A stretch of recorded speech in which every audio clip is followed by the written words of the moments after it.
O eto mga par, tutorial naman tayo. Para to sa mga baguhan na player mga par.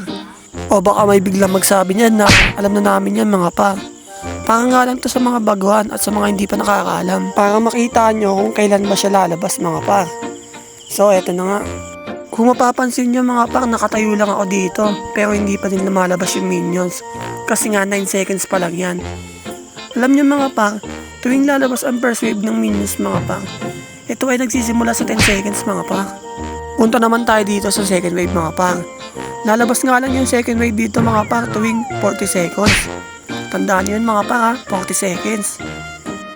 Ayan mga par, lumabas siya, 40 seconds yung minions. Sa madaling sabi mga par, kada isang minuto, dalawang wave na minions yung lumalabas. 10 seconds tsaka 40 seconds. So ngayon alam nyo na mga par. Kaya tuwing nauubos yung mga minions nyo dun sa lane nyo mga par, imbis na magantay kayo mga par, ang gawin nyo dyan mga par, mag-farm kayo o kaya mag-cut kayo mga par. Tulad nito mga par, ayun yung minions na lumabas ng 10 seconds. Inabangan ko yan mga par. Ayun ang tinatawag na cut lanes mga par. Pagtapos nyan, pwede na kayong dumalaw, pwede na kayong mag-farm. At pwede na rin kayo sumama sa mga clash mga par. So yun lang mga par.